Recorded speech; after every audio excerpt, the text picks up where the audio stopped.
하나님의 말씀 함께 보겠습니다. 마태복음 2장 1절부터 12절까지의 말씀입니다. 제가 가진 성경으로 신약 성경 2쪽입니다.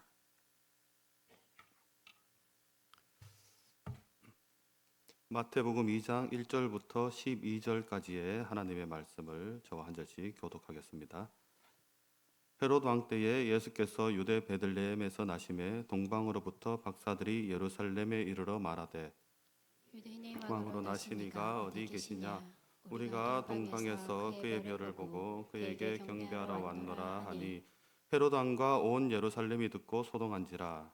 왕이 모든 대제사장과 백성의 서기관들을 모아 그리스도가 어디서 나겠느냐 물으니 이르되 유대 베들레헴이오니 이는 선지자로 이렇게 기록된 바 또 유대 땅 베들레헴아 너는 유대 고을 중에서 가장 작지 아니하도다.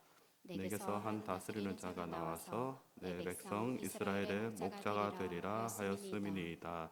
이에 헤롯이 가만히 박사들을 불러 별이 나타난 때를 자세히 묻고 베들레헴으로 보내며 이르되 가서 아기에게 대하여 자세히 알아보고 찾거든 내게 구하여 나도 가서 그에게 경배하게 하라.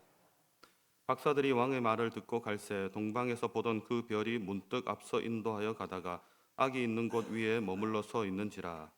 그들이 별을 보고 매우 크게 크게 기뻐하고 기뻐하더라. 집에 들어가 아기와 그의 어머니 마리아가 함께 있는 것을 보고 엎드려 아기께 경배하고 보배압을 열어 황금과 유향과 모략을 예물로 드리니라.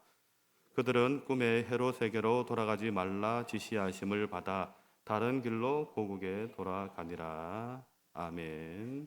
네, 할렐루야.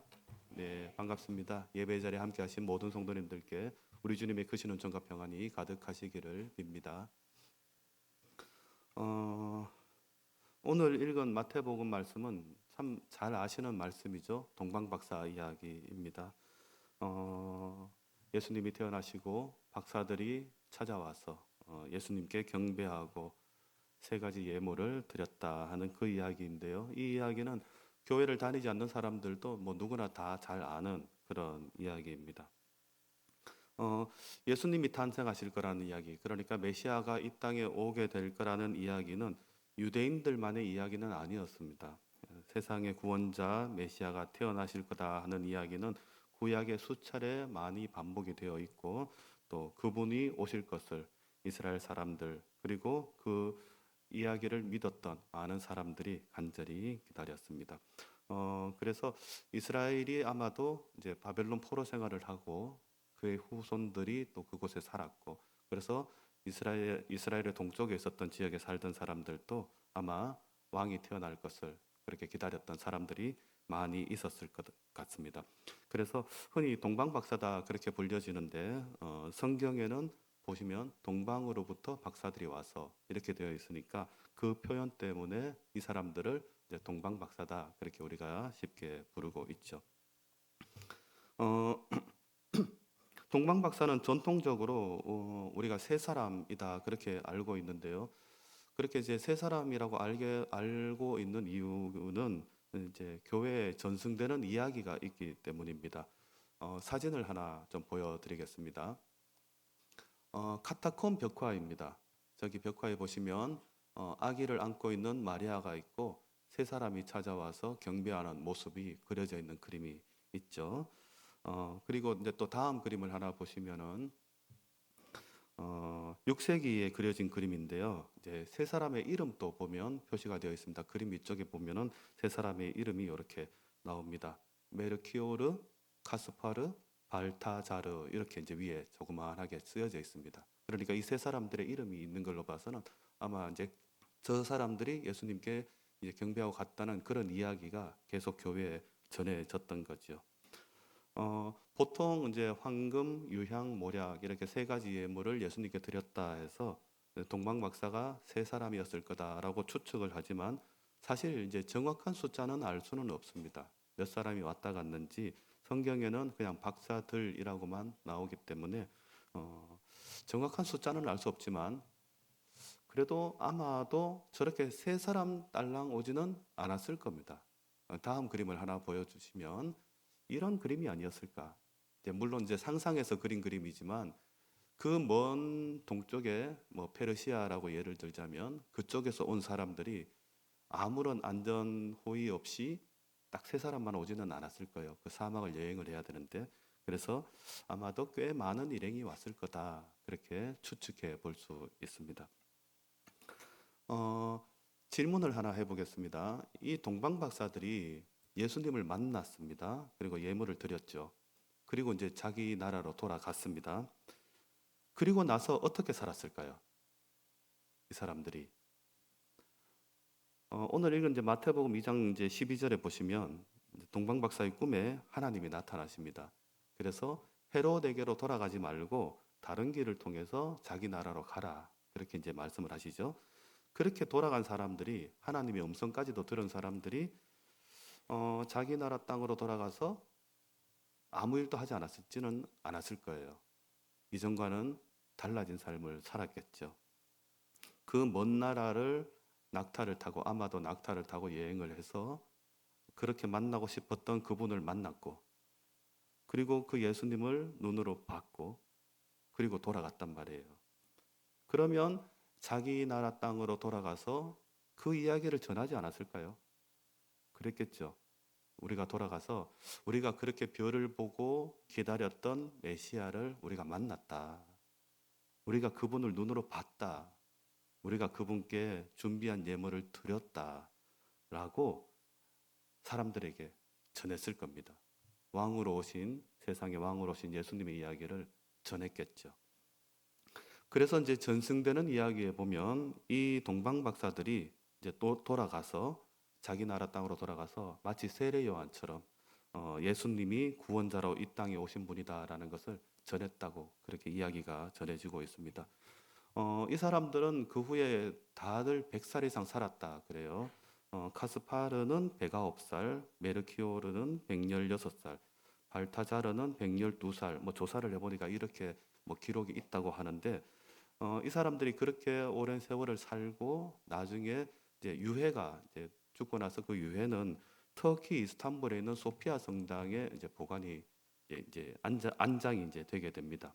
그러다가 후에 이 유해가 독일에 있는 퀼른 대성당으로 옮겨지게 되는데요. 퀼른 대성당의 모습을 좀 보여드리겠습니다. 다음 사진을 보여주시면요. 강 건너편에서 멀리서 찍은 모습인데 저렇게만 봐도 굉장히 크다는 것을 알 수가 있죠. 예, 다음 사진을 한번 또 보여주시면요. 예, 어마어마한 크기를 가진 건물입니다. 저 건물이 1248년에 공사를 시작을 했답니다. 그러다가 중간에 한 200여 년 정도 뭐 어떤 사정으로 공사가 중단이 되었다가 1880년에 공사가 완공이 됩니다. 그러니까 약 600년 이상 긴 세월 동안 저 공사를 한 거죠. 지금 또 높이가 157m라고 합니다. 그러니까 저 건물이 지어질 때의 당시로는 세계에서 가장 큰 건물이 되었던 겁니다. 어마어마하게 지금 봐도 굉장히 큰 건물입니다. 또 다음 사진 한번 보여주시면은요. 이 그림은 뭔가 하면요. 2차 대전 때 저게 이제 독일이잖아요. 그러니까 이제 전쟁을 일으킨 나라란 말이에요. 영국 공군이 독일의 퀼른시를 폭격하겠다고 전투기를 띄웠습니다. 천대가 사진 다시 보여주세요. 네, 전투기 1000대를 띄워서 폭격을 했는데 영국 공군 사령관이 저 퀼른 대성당은 폭격하지 마라 그런 명령을 했다고 해요. 저 건물만큼은 지켜라. 그리고 이제 남은 부분들을 폭격을 해서 약간의 피해는 입었지만 퀼른시가 파괴되는 동안에 저 대성당만큼은 저 이제 형태를 유지할 수 있었다. 그렇게 이야기를 합니다. 또 다음 그림을 보여주시면은요. 이거는 이제 지금의 모습입니다. 가까이 가서 관광객들이 찍은 사진이고요. 제가 찍은 사진은 아닙니다. 저는 저기 안 가봤습니다. 어, 사진을 네, 어마어마하죠. 가까이 가서 보면은 굉장합니다. 서울의 롯데타워 높이보다도 아마 더 크지 않을까 싶은데 잘 모르겠습니다. 비교를 안 해봐서. 거기 가서도 이렇게 올려다 보면 목이 아픈데 이제 엄청난 크기를 가지고 있고요. 가서 본 사람들의 이야기를 보면 비현실적인 규모다 그런 이야기를 한다 그래요. 예, 골목을 딱 돌아서 나타나는데 어마어마한 건물이 이제 눈앞에 나타나는 거죠. 다음 사진을 보여주시면요. 이제 요건 이제 내부 사진입니다. 이제 내부의 모습이고요. 굉장히 천장이 높은 걸 알 수 있죠. 그리고 저 안쪽에 한 가운데에 이제 황금색으로 빛나는 건물이 있는데요. 다음 사진을 하나 보여주시면 이것이 동방 박사의 시신이 안치된 이제 그 관이라고 합니다. 그러니까 이곳에 이제 동방 박사들의 유해가 있는 거죠. 네, 이제 사진 내려주셔도 되겠습니다. 어, 영어 성경을 보시면 이제 동방 박사들의 영어식 표현은 three wise men 이렇게 표현합니다. 그러니까 세 명의 현자 이렇게 이제 표현을 합니다. 어, 오늘 이제 오후 예배 설교를 준비를 하면서 동방 박사들의 이야기를 좀 하고 싶었는데요. 그러니까 뭐 이렇게 깊은 이런 해석이나 신학적인 메시지보다는 그냥 단순하게 저 동방 박사들의 마음이 어땠을까 하는 걸 좀 생각해 보려고 그럽니다. 그러니까 저 박사들이 뭐 얼마인지 알 수는 없어요. 어디서 출발한지를 모르니까. 그런데 그 옛날에 어마어마한 거리를 걸어서 이동을 했단 말이죠. 어떤 마음으로 갔을까? 어떤 마음으로 그 먼 나라에서 이스라엘까지, 베들레헴까지 왔을까? 그리고 예수님을 만나고 그 예수님을 눈앞에 보면서 그렇게 본인들이 기다리고 있었던, 만나고 싶었던 그분을 눈앞에 직접 보고 그리고 그분께 예물을 드리고 경배할 때 마음은 어땠을까? 그리고 이제 돌아가서 남은 인생은 어땠을까? 이런 것들을 이제 한번 생각해 보고 싶었던 거죠. 네, 또 다음 그림 하나 또 보여주십시오. 이건 책인데요. 미국의 개신교 목사님이신 헨리 반 다이크라는 분이 지은 소설 네 번째 동방박사라는 책입니다. 아마 책 제목은 한 번쯤 다 들어보셨을 겁니다. 동방박사들이 세 명이다라고 알려진 이제 서방 교회들의 전승과는 다르게 동방 정교회 쪽에는 동방박사가 한 사람 더 있었다라는 이제 전승이 내려옵니다. 그 사람의 이름이 알타반이라는 사람의 이름이 한 사람 더 이제 내려오는데요. 그 이야기에서 모티브를 얻어서 만들어진 소설입니다. 소설 이야기가 여러 가지로 각색이 되고 조금씩 변형이 되어서 이제 좀 다양한 내용들이 있는데요. 제 나름대로 저 책을 해석을 해서 책의 내용으로 좀 이야기를 좀 드리겠습니다.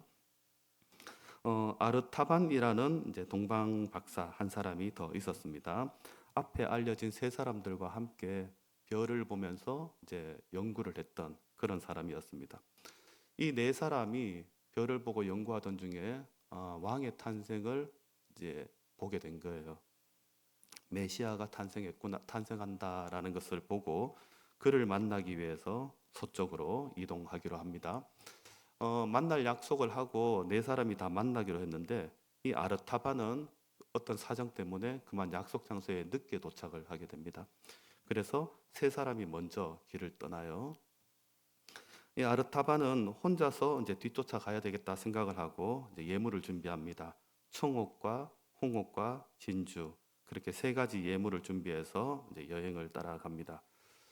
앞에 갔던 친구들을 금방 만날 수 있을 줄 알고 발걸음을 서둘렀는데 의외로 시간이 많이 걸려서 결국 만나지 못하게 됩니다. 가는 동안에 여러 가지 일들을 겪게 되는데요.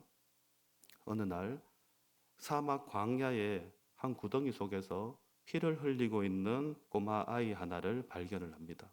이 아르타반이 이 아이를 자기가 타고 있는 낙타에 태우고 가까운 마을로 가서는 이제 마음씨 좋아 보이는 가정에 이 아이를 맡기고 이 아이를 잘 키워 주십시오. 그렇게 부탁을 하면서 첫 번째 예물인 이제 청옥, 사파이어를 이제 맡깁니다. 그렇게 첫 번째 이제 예물을 쓰게 되죠. 그리고 또 계속 길을 떠납니다. 박사 앞에 갔던 친구 박사들을 쫓아서 가다가 이제 장례 행렬을 보게 됩니다. 이야기를 들어보니까 아버지가 빚을 많이 남긴 채 갑작스럽게 병으로 돌아가시게 된 거예요. 아버지가 빚을 많이 지고 돌아가시니까 남은 가족들이 그 빚을 감당을 해야 되는 거죠. 그래서 아버지 대신해서 부인과 자녀들이 모두 노예로 팔려가게 된 그런 상황을 눈에서 사연을 듣게 됩니다. 그래서 박사는 준비한 예물 이제 홍옥, 루비를 그들에게 주고 대신 빚을 갚아줍니다. 그리고 이 사람들을 편안하게 살 수 있도록 그렇게 해줍니다. 그렇게 여러 가지 일들을 겪으면서 많이 늦었지만 어떻게든 아르타바는 베들레헴에 도착을 하게 됩니다. 그런데 이야기를 들어보니까 앞에 왔던 이제 다른 친구 박사들은 이제 이미 그분을 만나고 돌아갔다라는 이야기를 듣게 됩니다. 그는 고민에 빠집니다. 나도 다시 고국으로 돌아가야 되나? 아니면 이곳에 남아서 어떻게든 그분을 만나야 되나?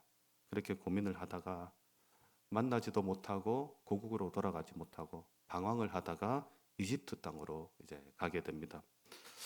비록 지금은 만나지 못했지만 그래도 언젠가는 꼭 만날 수 있을 거다 생각하면서 이제 숙소에서 잠을 자는데 어, 그날 이제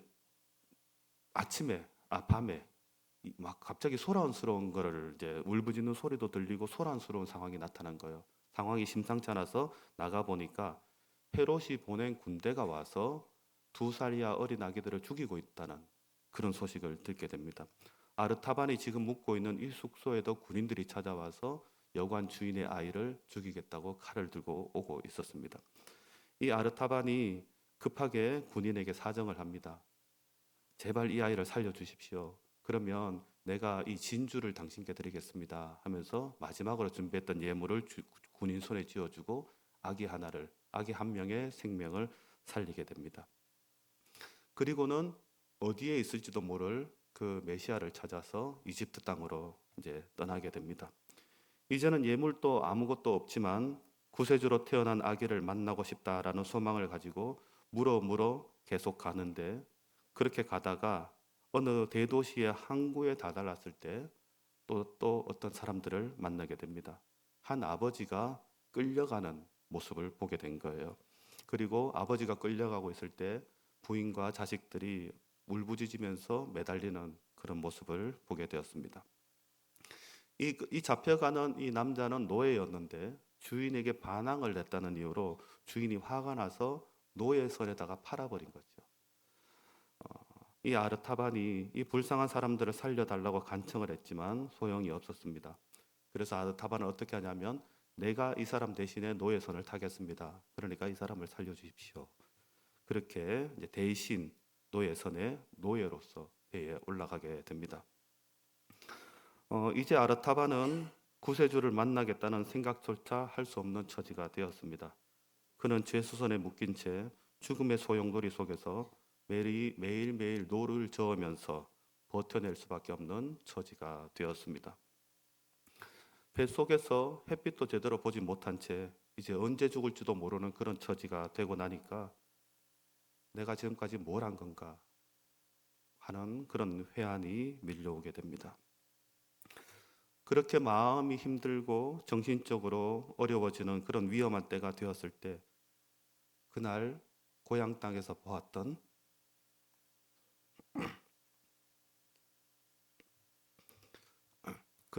땅에서 보았던 별이 눈앞에 보였습니다.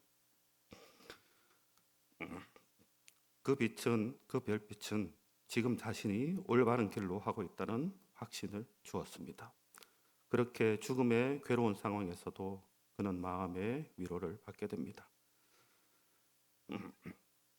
그렇게 뱃속에서 수년의 세월이 지나고 이제는 몇 년이 지난지도 모르는 그런 나이가 되었습니다. 혹사에 시달린 채 세월과 질병으로 나이가 든 그런 모습이 되었을 때 그는 이제 마침내 풀려나서 자유의 몸이 됩니다. 이제 어떻게 해야 되나, 어디로 가야 되나 하는 생각에 정처 없이 발이 가는 대로 걸었는데 그곳 예루살렘 성에 도착하게 됩니다. 그리고 예루살렘 성에 도착했던 그날은 예수님이 처형되는 날이었습니다. 이야기를 전하는데 제가 이거 자꾸 울컥해서 잘 전하지는 못하겠네요. 보고 읽는 것도 잘 안 되네요. 예수님이 처형된다는 그런 이야기를 듣고 이제 이 아르타반도 사람들의 휠파에 휩쓸려 언덕길로 올라가게 됩니다. 많은 사람들이 붐볐고 여기저기 흥분되는 목소리 속에서 언덕에 올랐더니 세 개의 기둥이 서 있는 것을 보게 되었습니다. 그리고 거기에 자신을 지금까지 인도했던 별이 떠 있는 것을 보게 됩니다. 별이 가운데 십자가 위에 떠 있을 때 십자가에 달린 사람과 눈이 마주칩니다. 그리고 아르타반이 깨닫게 되죠. 이분이구나. 바로 이분이 그때 왕으로 태어나신 분이었구나. 바로 이분이 세상을 구원하실 분이었구나. 아르타반이 깨닫고 십자가 앞에 무릎을 꿇습니다. 그토록 고대하던 그분을 마침내 만났는데 그의 손에는 아무것도 없었습니다. 주님께 예물을 드려야 되는데 빈손을 주님 앞에 내밉니다. 제가 너무 늦게 왔습니다. 아무것도 당신께 드릴 것이 없습니다. 그렇게 십자가에 달린 예수님께 이야기를 하자 십자가에 달린 예수님이 대답을 합니다. 아니다. 난 이미 너를 만났다. 제가 언제 만났나요? 지금까지 오면서 많은 사람들에게 나에게 주려고 했던 그 예물을 전해주던 그 사람들이 다 나였다. 네가 준비했던 예물을 내가 이미 다 받았다. 예수님이 그렇게 대답해 줍니다. 좀 이야기를 자연스럽게 잘하면 좋은데 예, 네 번째 동방박사라는 책의 이제 이야기입니다. 소설입니다. 소설. 다음 사진을 하나 좀 더 보여주십시오. 이 이야기를 바탕으로 네 번째 동방박사라는 이제 영화도 이렇게 만들어져서 방영이 되었다고 합니다. 1958년에 만들어진 영화라고 합니다. 저의 큰 아이들이 어렸을 때, 좀 오래됐죠. 큰 아이들이 어렸을 때 크리스마스가 되면 아빠 선물 사줘. 무슨 선물? 크리스마스 선물 사줘요. 이래요. 그러면 제가 그때마다 똑같이 하는 대답이 있었습니다. 크리스마스는 예수님 생일인데 왜 니들이 선물을 받냐? 너희들이 예수님에게 선물을 해야지. 계속 그렇게 대답을 해줬죠. 저는 그래서 지금까지도 아이들에게 크리스마스 선물은 안 해줍니다.